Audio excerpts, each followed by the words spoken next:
Do you accept, Christopher Steele, that you're part of the problem here in the credibility that people attach to anything linking Trump and Putin, because so much of that dossier to this day remains unproven and much of it has been widely discredited? I don't believe it has been widely discredited. What's up, everybody? Welcome back to the channel. You can see I'm all smiles today. I'm happy as hell. I'm happy as a clam in the freaking ocean right now. I've got a gem of a Piers Morgan debate for you guys today. Christopher Steele, of all people, is coming out. Finally, I haven't seen anything from this guy in years. He's finally coming out and he's talking about, hang on, I was right, y'all.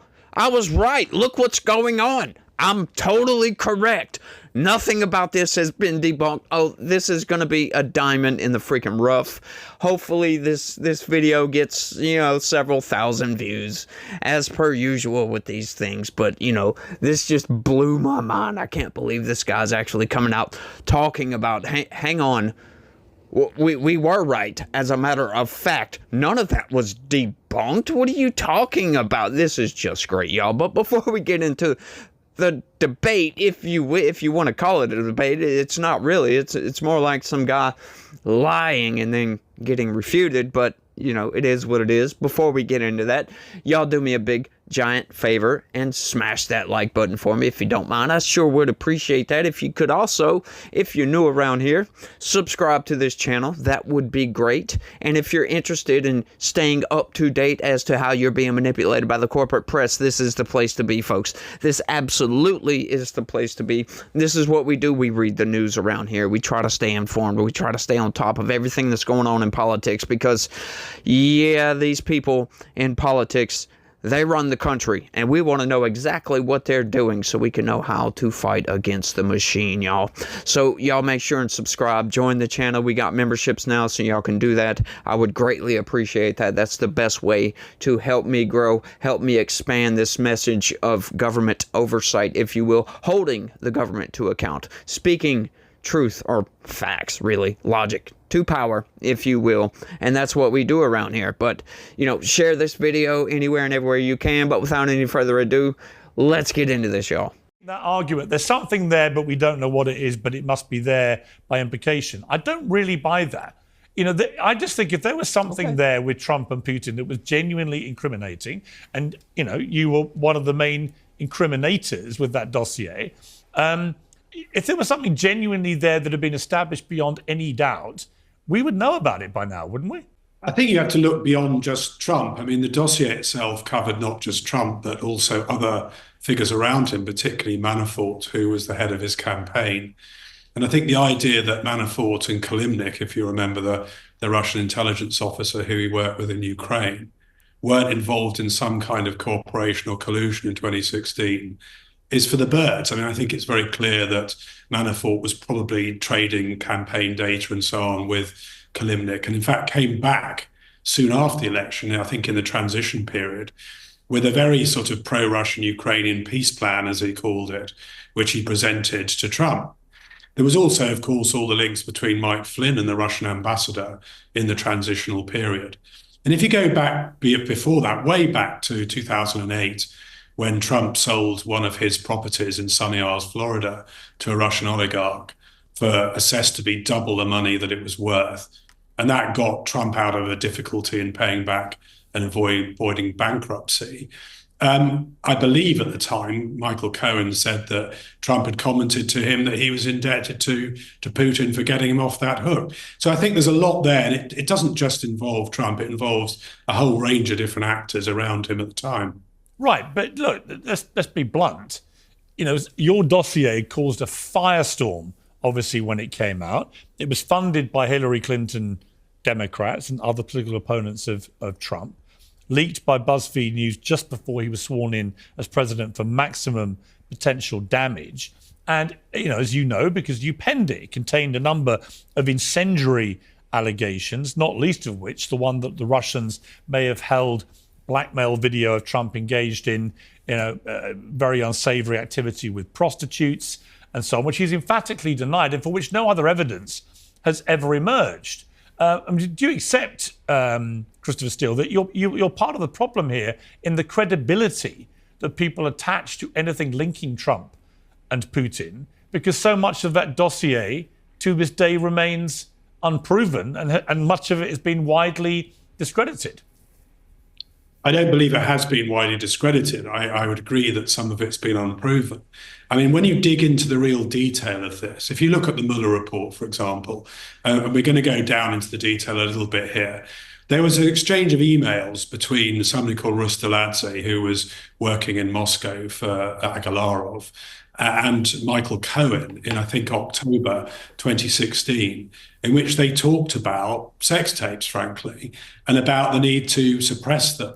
So I think there's more to this, Piers. If you actually look down into all the detail of the Senate report that was published, which deals particularly with Manafort and Kilimnik, and the Mueller report, as I say, which contains details, and you go back into things like the Sunny Isles deal and the Trump Tower deal and so on, there's a lot of here that isn't really understood and isn't played up. And one of the issues with the whole collusion thing is that collusion is not a criminal offence. And many of the investigations, particularly the Mueller investigation, was simply looking for criminal evidence, for criminal prosecutions, and not at the wider intelligence picture. So his main excuse here is, hang on, some nebulous collusion that was going on here with a real estate deal. Really? And then, oh, wait, hang on. There was some emails back and forth talking about these sex tapes and all this other stuff. Well, none of it was ever proven, my guy. As a matter of fact, the vast majority of it was debunked. And he goes into the Mueller report. Hang on. The Mueller report was absolutely debunked by the Durham report. Like, come on. Like, a lot of the conclusions they found were similar, but they also found some sketchy evidence with how the FBI went about investigating the Trump campaign. As a matter of fact, several FISA court violations, lies on the FISA court applications, blah, blah, blah, blah, blah, blah, blah, you name it. And then not to mention that it was like Piers Morgan mentioned, hang on, this was completely and totally funded by the Hillary Clinton campaign. Where was the accountability for all this? All in a measure to damage Donald Trump's reputation, actually hamstringing Donald Trump's first few years in office. Oh, hang on, what happened his first couple of years? Who had control of Congress to where he could actually get his agenda done? Republicans did. So they hamstrung his first. As a matter of fact, any accomplishments he had, it's amazing that he got anything done. And then they want to try to use where he comes out and says, yeah, I trust Putin on certain aspects of certain intelligence more than he trusts his own intelligence. Well, that was a shocker at the time. Oh, they went after him for that, didn't they? But come to find out, just a couple of years later, we have James O'Keefe come out and catch one of these people in one of his undercover investigations, right? I forget what he calls it, the swiper investigations or something like that, where this CIA contractor actually said that yes, yeah, we were actually withholding evidence from Donald Trump. Yeah. Classified evidence that he should have had, information that he should have known. We withheld that on purpose to hamstring Donald Trump's agenda, to hamstring his presidency. It was absurd, all this evidence that has been coming out. The Steele report's been debunked. This guy's coming out there and saying, yes, hey, hang on, collusion's not necessarily criminal, and they were going after criminal. Collusion. What? Okay, so they talked. What are you talking about here, right? Like, they're trying to take the fact that Russia always tries to involve itself in our elections, regardless of whether Trump's involved or not. They've been doing this for decades, and they try to take that and connect that to Donald Trump because he's had some business dealings in Russia. Well, hang on. He's also had business dealings in China, Saudi Arabia. There's many places Trump has had business dealings. Are you going to try to connect? No, you're not. No, stop doing all this. You're violating the law just to go after this man, right? And then all the media attention, all the media coverage, all the corporate press outlets trying to take this and run with it. We had congressmen lying constantly, Adam Schiff, Shifty Schiff, if you will, getting out there saying every day we've seen significant evidence of Russian collusion going on here. hamstringing Donald Trump's agenda, trying to strike at the core of Donald Trump and who he is, his reputation, and everything that is about him. And these people are still, even after being completely and utterly debunked, proving malfeasance went on with this Steele dossier and the Clinton campaign and everything that went on, the Obama administration violating the First Amendment rights of the Trump campaign, spying on the Trump campaign, for crying out loud. It is absurd that these people are still trying to defend their position. I am surprised that these people have not just faded into obscurity, like trying to hide from all of this. The guy comes out on Piers Morgan, of all places, trying to reclaim his standing in politics or something like that. I don't know what the hell he thinks he's doing, but oh my God, this is nuts, y'all. I can't believe this guy actually come out and is trying to defend his position that Donald Trump is a Russian agent, y'all. Could possibly even be a Soviet agent. Imagine that, y'all. Imagine that. Right? Because of these nebulous connections with Russia. Oh, Donald Trump had a Russian wife. Well, she wasn't really a Russian, but it is what it is. He's done business over there. And all of a sudden, that equates to, hang on, he worked with Putin to win the 2016, because how else could he have won, right? How else could Donald Trump have been so popular as to win? Are you kidding me? Like, it's just funny, these people, man. And I love to see it. I really love to see it. Donald Trump is just smashing all through all of this. Currently, still smashing through all this. I mean, did we forget that in his first term, as a matter of fact, he sold weapons to Ukraine? Oh yeah, he's a Putin puppet, isn't he? He imposed sanctions on Russia. Yeah, he's a Putin puppet, isn't he? These people are absurd, y'all. Just blatantly absurd. Like, do you think that the American population is that stupid, my guy? Seriously.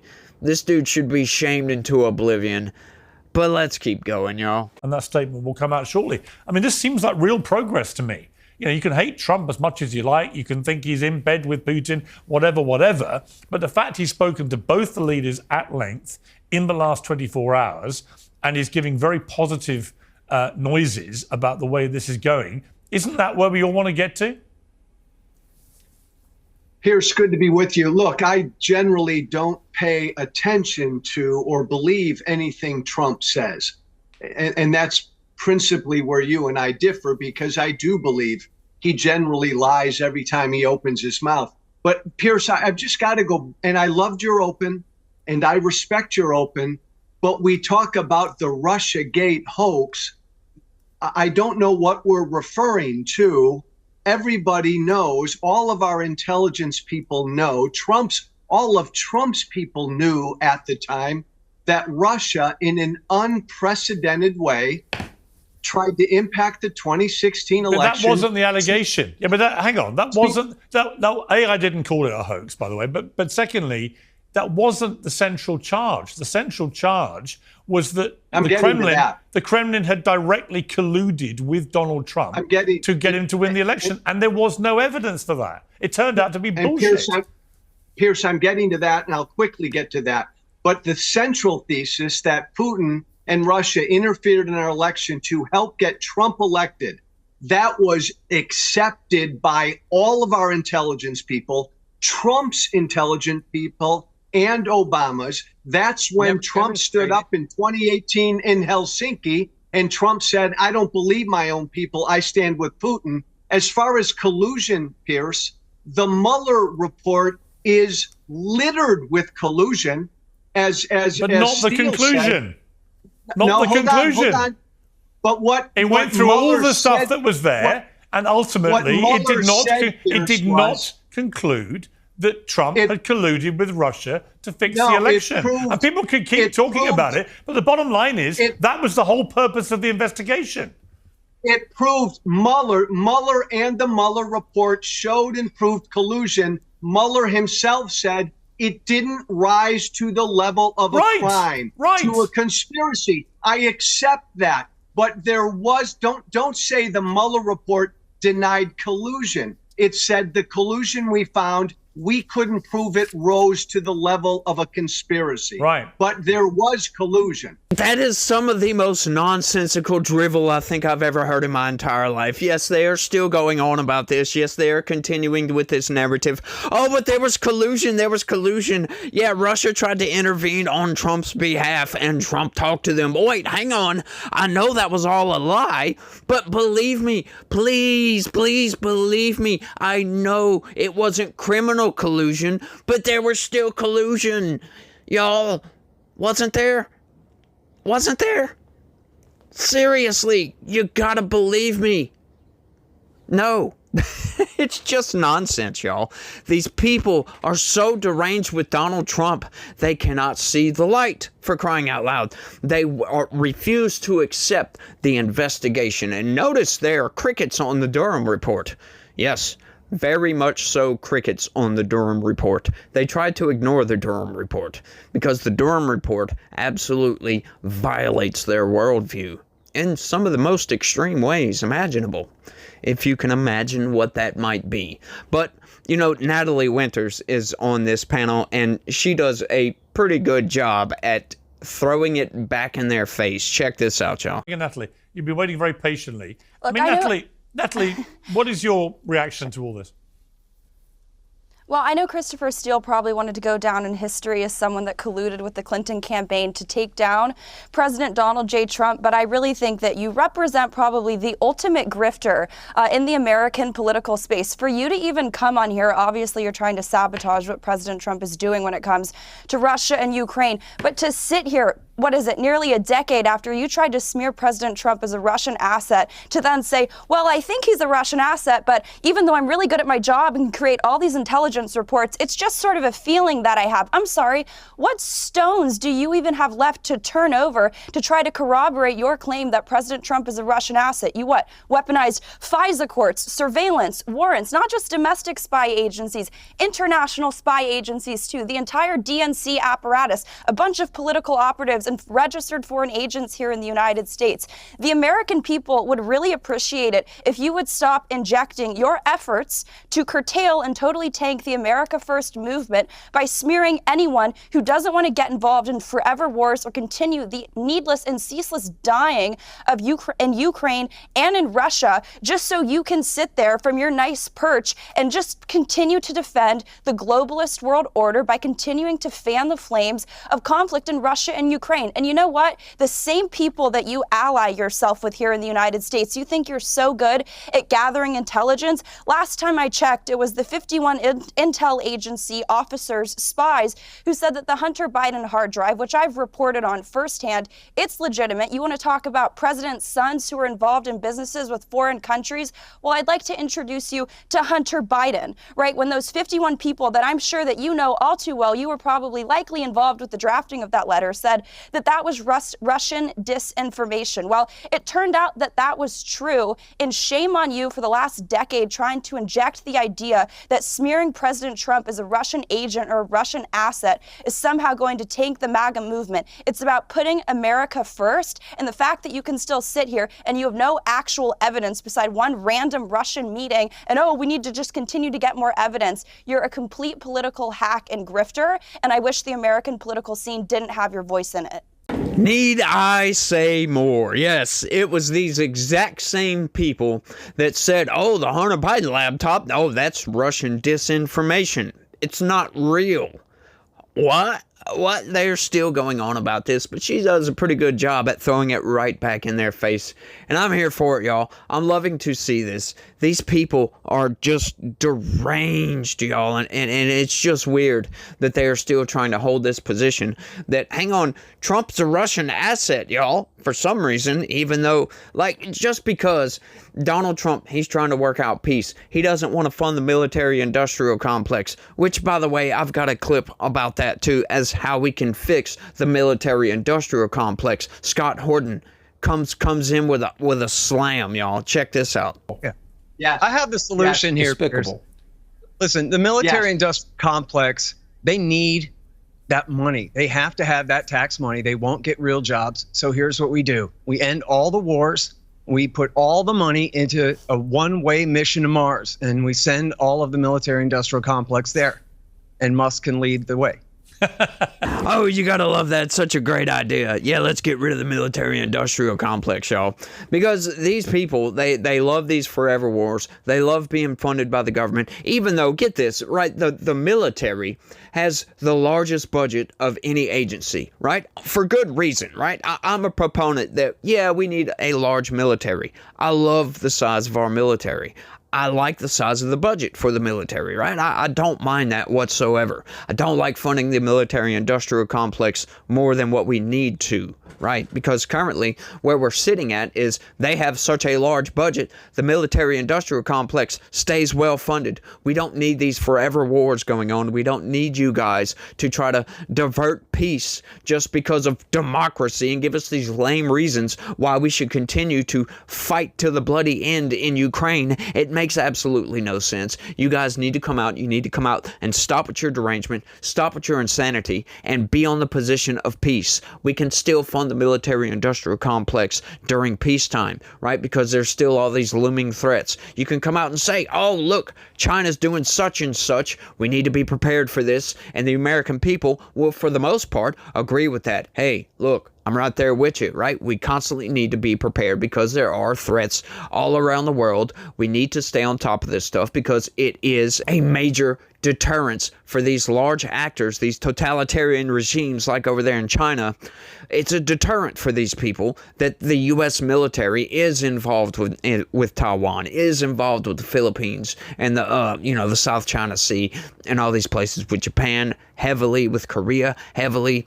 It's good for us to be on the world stage. I've never denied that. We need to take care of home first. I am America first. But, having all these connections, these allies all over the place is a good thing. Do I think NATO should exist, though? No, I don't. NATO was to counter Soviet Russia, right? And the Soviet Russia is gone. That threat has diminished greatly. So we need to treat that threat as is. Maybe appease Russia a little bit, right? Just to get them to get out of Ukraine, right? I believe we can negotiate that land back. Once again, I have a proposal to build some sort of economic corridor to where Russia can operate through that region to get to Crimea.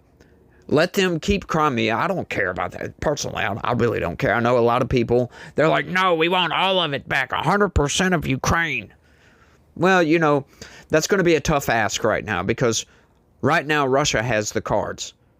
You call it an illegal invasion, but how do you enforce that? Like, seriously. I mean, what do you do? Call in the 82nd Airborne and start World War III, for crying out loud? And have the risk of lobbing nukes across Canada, for crying out loud? That's nuts. That's just absolutely nuts when there is a pathway to peace through negotiations. Sure, you might have to give up a little bit, but maybe you shouldn't have been bombing your own people. Talking about Ukraine. Maybe they should have tried to calm that situation down that was going on in the South. Maybe NATO should have tried not expanding a little bit. And I know the argument, they asked to join NATO. I don't care. I really don't. Maybe they shouldn't have joined. Maybe we should have said no. Maybe we should have said, well, no, NATO really doesn't have a place in the world anymore. It's diminishing. We can create new treaties, right? New peace agreements with these countries without having the NATO, organization itself. Because they do take up a lot of funding, right?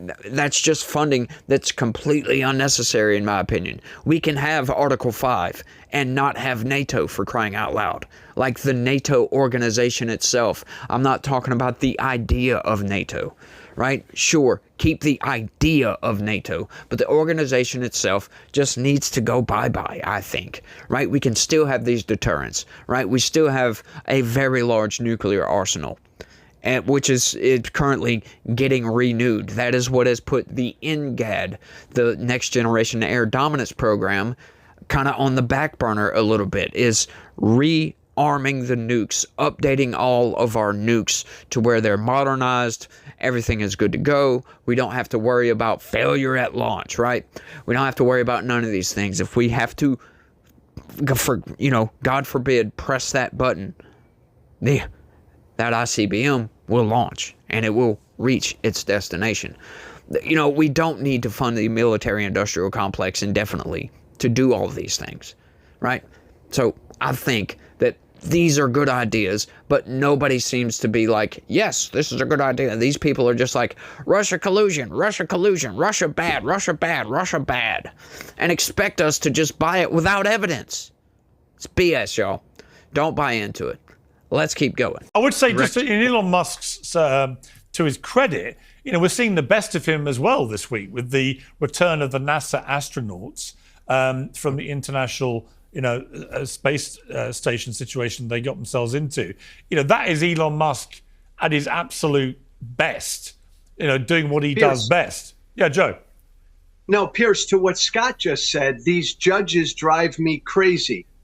Well, I'm sorry, that's our constitutional system that's driving you crazy. And this is part of Elon's and Trump's problem, is that the vast majority of what they're doing is unconstitutional. A judge just came out yesterday and said everything they've been doing with USAID is not constitutional.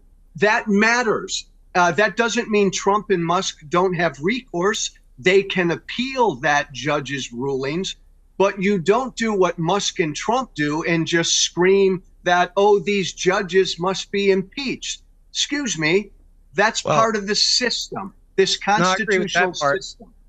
Well, look, I agree with that, and really they should be going to Congress for as much of this as they possibly can. On the other hand, you notice that the president can do anything he wants. Obama can announce the launch of a war against Libya while he's on vacation in Brazil. He announced the war in Yemen in 2015 by having a State Department spokeswoman just put out a press release. So the American president is the emperor of the world who can do just about anything except fire government employees and stop executive branch employees from abusing their power and wasting our money. The moment he tries to do that, the whole government acts like, antibodies fighting a germ against their own president, just the same as last time when they framed him for treason with Russia to keep him from exercising power of his own government. You know what they said? They said Trump is like the captain of a ship. He's holding the wheel, but it's not attached to anything because his whole government is in rebellion against him, even though he's the one who stood for election and won the right to sit in that chair behind that desk, not them. And Scott Horton is absolutely correct on this, right?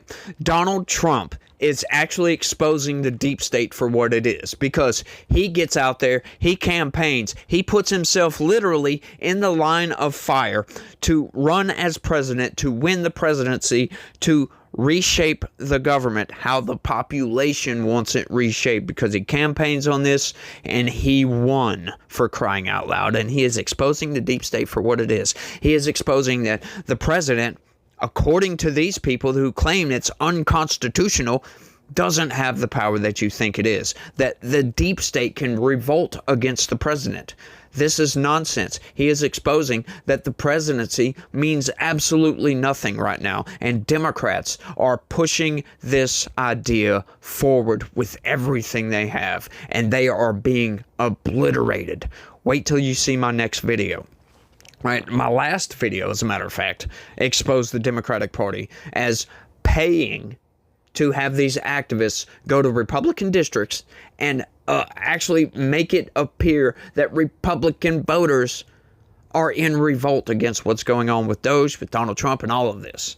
These people are getting paid to go and do this, and it's all being set up by the Democratic Party, who is absolutely melting down there in such disarray right now that they are having infighting all over the place. They don't know what to do. They don't have a leader. It is absurd what's going on with the Democratic Party. They're at historic lows, but yet they want you to think that they are on the right side of history, and they are in this much disarray.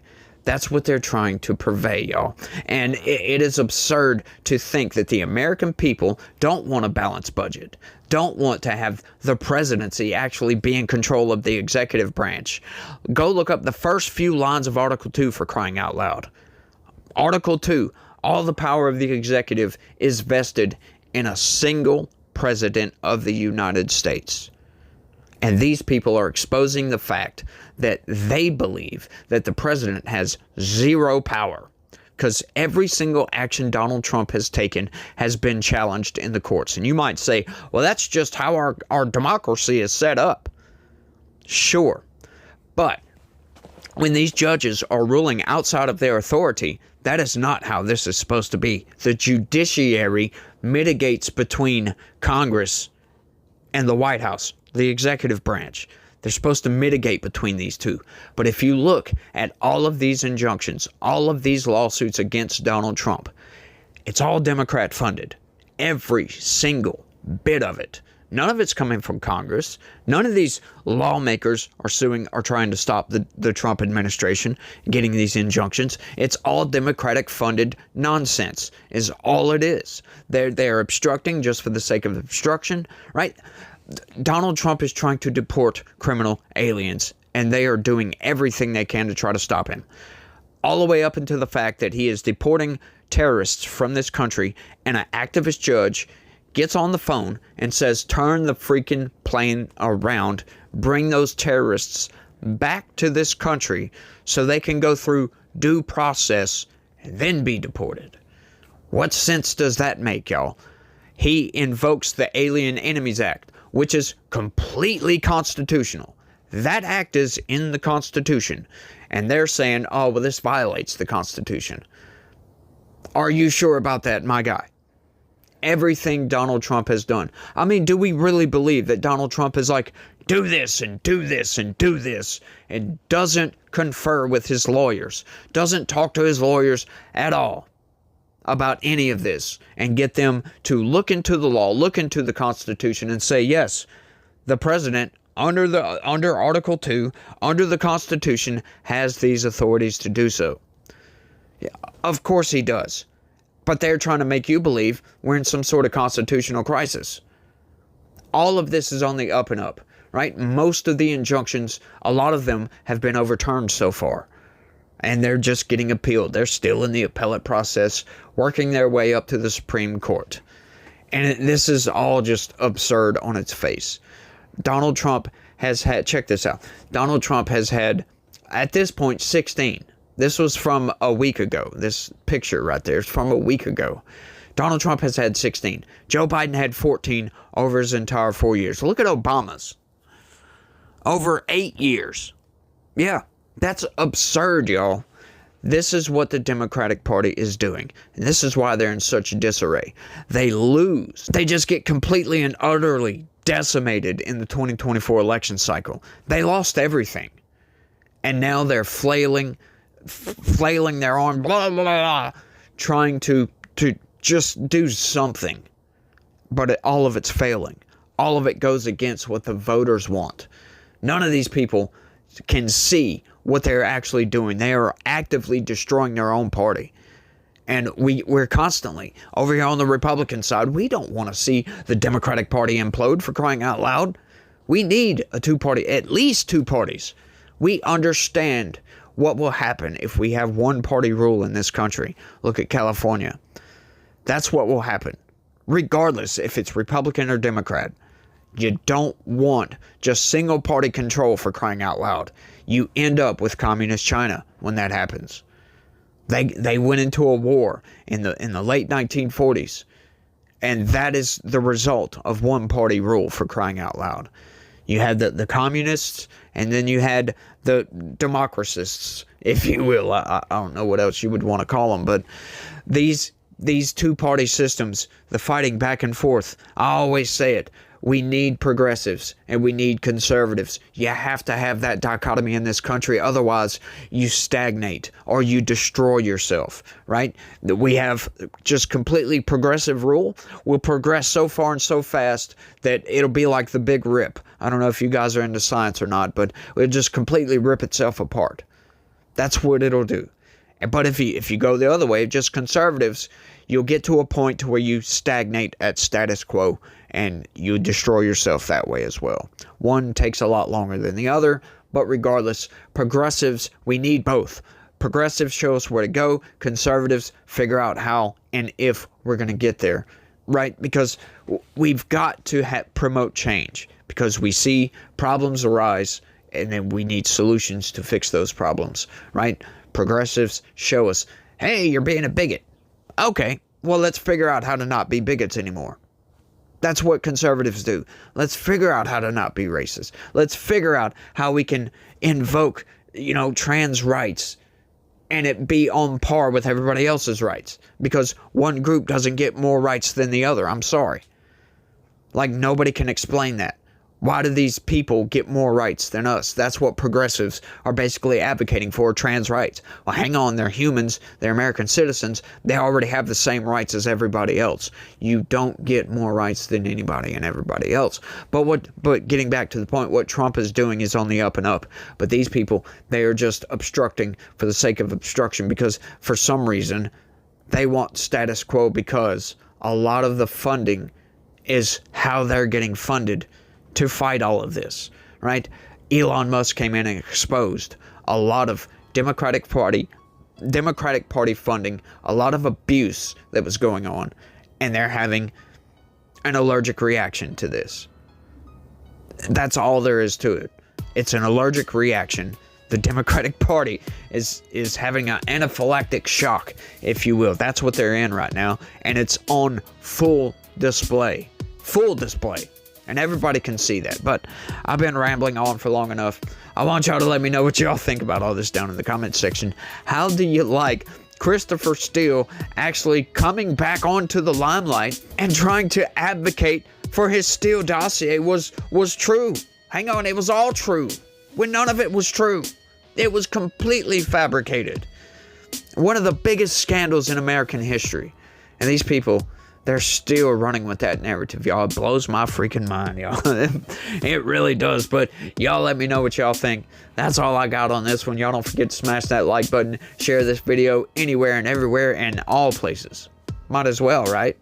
Y'all let me know what y'all think. That's all I got on this one. I want to thank everybody for watching. Y'all try to have a good day. Stay legitical. Peace.